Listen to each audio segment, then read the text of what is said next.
You're watching Scriptease. In today's episode, we'll be learning how to format dialogue by looking at the screenplay for Manchester by the Sea. You can expect mature themes, adult language, and minor spoilers for the whole film. I've never been one to blindly follow rules. I'm sure to the frustration of my friends and family. However, I'm not opposed to rules. I simply ask that the rationale behind such rules be explained. Screenwriting, as with any field, has its own share of seemingly arbitrary nuances. The formatting of dialogue in particular can feel needlessly stringent, but upon examination, each rule has a clear justification behind it. By tackling some of the nuts and bolts of dialogue format, we can come to a better appreciation of the style as it exists today. We'll be using the screenplay for Manchester by the Sea by Kenneth Lonergan to find examples of dialogue formatting, because, quite frankly, it has a lot of dialogue. But that's perfect, because we get to see the importance of keeping characters' conversations clear on the page. Dialogue is composed of three key elements: the character cue, the dialogue itself, and optional parentheticals. The character cue tells the reader who's delivering the dialogue and where they're located relative to the camera. The character cue is given in all capitals and indented 3.5 inches from the left side of the page, or 2 inches from the left margin.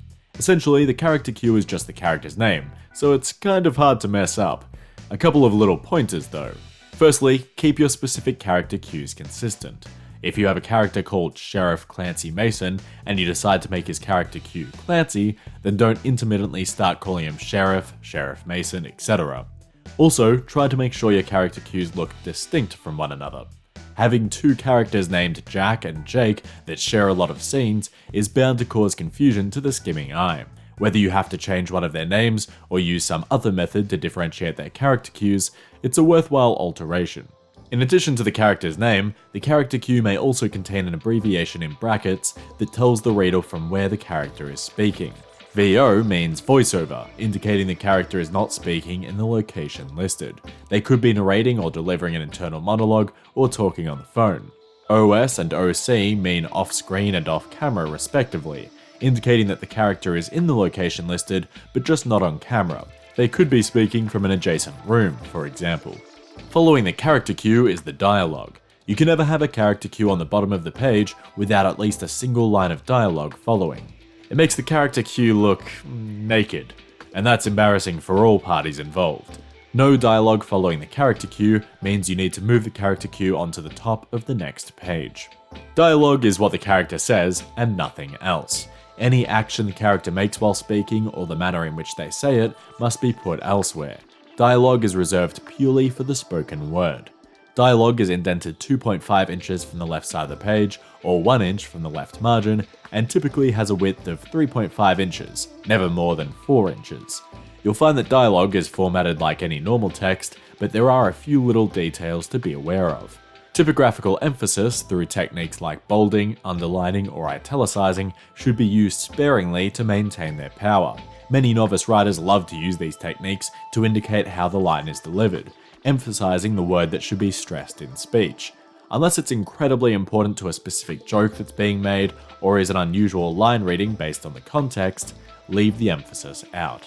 As for punctuation in dialogue, we've already covered that in our Punctuation in Scripts episode, but a couple of quick reminders. M-dashes are your best friend for most speech oddities. If your character gets interrupted, chuck an M-dash at the end of the dialogue. If they hesitate or have a sudden thought, an M-dash mid-speech could be the way to go. If their dialogue starts partway through what they're saying, an M-dash at the beginning of their speech will indicate this adequately. Alternatively, an ellipsis might be the punctuation of choice if the speech oddity implies a pause. A thought that trails off could be indicated by an ellipsis at the end of speech, or a break in speech caused by difficulty breathing could be indicated by an ellipsis mid-speech. And now for that annoying situation where you're mid-dialogue and you hit the bottom of the page. Here's the standard way to address this issue. Following your last line of dialogue on the previous page, you'll have a parenthetical that reads "more" in capital letters. Then, on the next page, you put in a new character cue like so, where CONTD is short for continued, and then you just write on as normal. But here's where we can get a little bit sneaky. Most screenwriting software will do all of this basic stuff for you, but if you understand screenwriting format in its purest form, you can start to get a little bit creative. Earlier, I said that dialogue is typically 3.5 inches wide, but no more than 4 inches. Well, if you've got one line that's hanging on to the next page, you can go into your software's formatting and edit some of your dialogue lines to be a teensy bit longer and pull that line back up. Suddenly, you've just saved yourself 2 wasted lines, the more line and the additional character cue. Now, I wouldn't worry about being so pedantic all the time, but dialogue running over the page can break the reader's immersion. So in cases like these, a bit of rule bending can go a long way to increasing the readability of your script. In a similar way, your dialogue might run over a scene transition and therefore be interrupted by a scene heading. In screenwriting, when dialogue or any other sound starts in one scene and carries into the next, we call this a prelap. The clearest way to indicate a prelap is by putting prelap in a parenthetical within your character cue. You then follow that line with your scene heading, repeat your character cue, without prelap this time, and continue on as normal. Of course, if this transition involves voiceover, as in this moment from Manchester by the Sea, placing VO like so should make the prelap clear. The last special case we'll look at is dual dialogue, 2 characters speaking over one another. On film, 2 characters speaking simultaneously can be pretty confusing. Typically, this technique is used when the words are less important than the tone that they're delivered in. It also makes the interaction feel more naturalistic. After all, in real-life group settings, people rarely take turns to speak. If you want to use dual dialogue for these reasons, simply put the 2 characters' dialogue blocks next to one another, each having their own character cue like so. Most screenwriting programs have a function for this. Just use the power of Google to find out how it works for you. The left dialogue block's left margin will align with the edge of your action text, and each dialogue block will maintain their width of approximately 3.5 inches. The final element of dialogue is parentheticals, often mockingly termed Rileys by screenwriters. Parentheticals indicate how the dialogue is delivered, which covers a wide variety of different applications. Parentheticals take their own line, intended 3 inches from the left side of the page, or 1.5 inches from the left margin, and about 2.5 inches in width. They typically appear after the character cue and consist of uncapitalized, non-emphasized text within brackets. Since parentheticals always refer to the speaker, no pronouns are needed. For example, you wouldn't say, "he says sarcastically," or "as he draws his sword," you just say, "sarcasm," or "drawing sword." Despite earning a bad reputation, for reasons I'll get onto later, parentheticals actually have a variety of totally legitimate uses. In scenes with multiple characters, parentheticals can be used to clarify whom the speaker is addressing.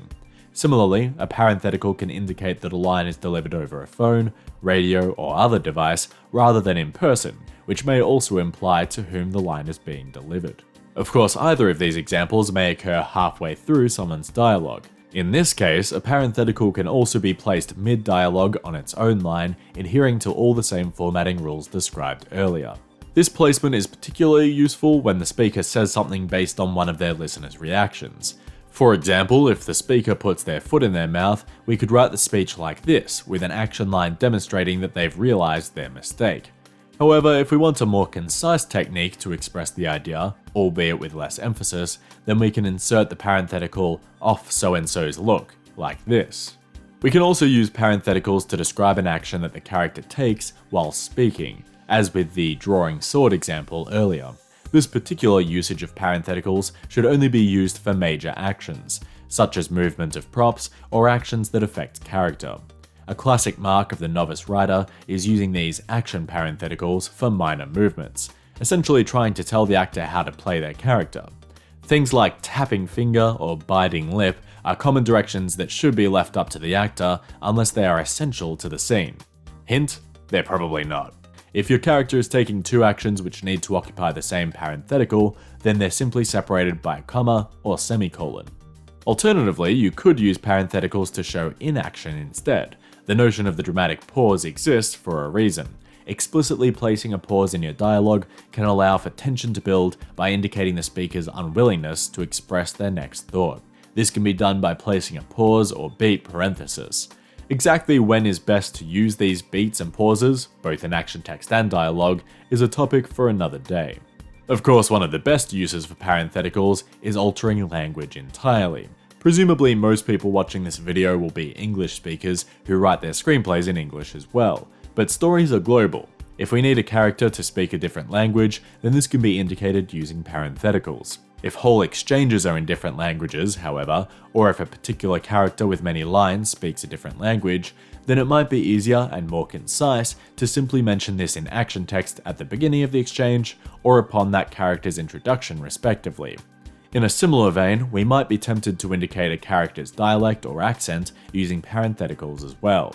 This is certainly one option, but there are many other ways to convey a character's accent in dialogue, which we'll cover in a future episode. The final major reason for using parentheticals is also the same reason they get such a bad rap: to describe the emotion with which the dialogue is delivered.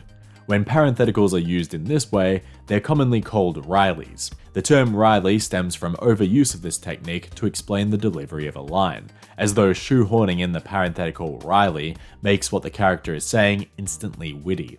More often, it's just a sad attempt by the writer to seem clever themselves. The reason why the Riley is so spurned is threefold. Firstly, the delivery of the line should be obvious from the context, characterization, and dialogue itself, so a Riley is often a band-aid fix for a more serious story issue. Secondly, a Riley is essentially the writer giving the actor who'll play the character a line reading. And if actors don't want to hear line readings from directors, you can bet your sweet bippy that they don't want to hear them from writers either. Lastly, Rileys are used far too much by insecure writers who fear that their intention isn't clear. Having a parenthetical after every second character cue breaks the flow of the script and pulls the reader out of the story. Rileys used in this manner are no better than excessive use of adverbs in novels to describe how someone says something. Jabbed playfully, remarked earnestly, pontificated stubbornly. Phrases like this only slow the reader down and lean too heavily on adverbs and absurd word choice to get across their meaning. In novels, you're better off just saying said, and in screenplays, you're better off not including Rileys at all most of the time. All of that being said, there are some cases in which Rileys still have use. In extreme cases where the reading of a line cannot be interpreted from the context, often running counter to what we would expect, a Riley can help clear up the confusion. A common example of this is differentiating a sarcastic remark from a genuine remark, where without the Riley we might think that the character was giving an honest reaction when in fact they were being snarky, or vice versa. These instances of confusion typically pop up early in stories when we're still establishing a character, so Rileys can be a nice way to ease us into someone's characterization. Even so, they should still be used as a last resort. One other example you'll see pop up in many scripts is the parenthetical sotto. Sotto means in a quiet or private manner, usually used when disclosing a secret or something that the character is ashamed of and wouldn't like other people to hear. You could also use whispering or quietly to the same effect. I'm particularly fond of this usage of a Riley, since otherwise describing this shift in tone would require an action line that wastes space. And ultimately, that's what all of these basic techniques are about: clarity and concision. Formatting is designed to make the reading experience as intuitive for the reader as possible so that they can focus on the content. That's why it's essential to nail the basics of dialogue formatting: character cues, dialogue, and parentheticals, so that your story can be appreciated without being obscured by simple screenwriting mistakes. Good writing and good luck.